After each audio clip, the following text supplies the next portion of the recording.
আসসালামু আলাইকুম। শখের রন্ধনশালায় আপনাদের সবাইকে স্বাগতম।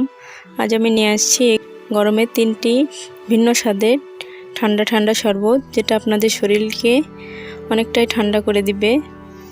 তো আমি শরবতটা তৈরি করার জন্য এসবগুলোর ভুসি নিয়ে 30 মিনিটের মতো ভিজিয়ে রেখেছিলাম। এসবগুলোর ভুসিটা কিন্তু আমাদের শরীরের জন্য খুবই উপকারী। এটা শরীরকে ঠান্ডা করে এবং পেটও পরিষ্কার করে।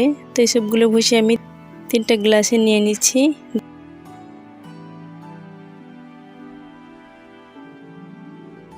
দিয়ে দিচ্ছি 1 টেবিল চামচের কিছুটা কম চিনি। চিনিটা আপনারা আপনাদের স্বাদ অনুযায়ী দিয়ে নেবেন। দিয়ে দিচ্ছি 1 টেবিল চামচের কিছুটা কম লেবুর রস।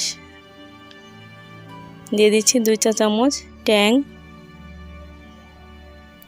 দিয়ে দিব 1 টেবিল চামচের মতো রুহ আফজা।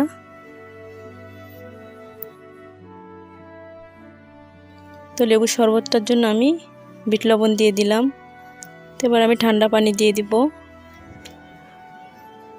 তো আমার রেসিপিটা যদি আপনাদের ভালো লাগে তাহলে আমার চ্যানেলটি সাবস্ক্রাইব করে আমার পাশে থাকবেন।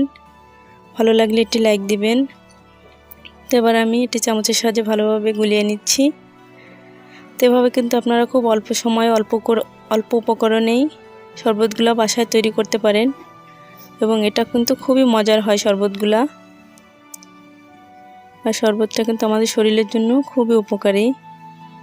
তো শরবতটা একটু ঠান্ডা করার জন্য আমি কিছুটা বরফ কুচি দিয়ে দিচ্ছি।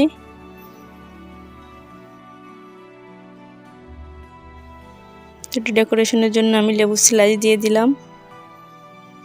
তো এভাবে কিন্তু আপনারা খুব সহজেই বাসায় এর শরবতটা তৈরি করতে পারেন। তো সবাই ভালো থাকবেন। আল্লাহ হাফেজ।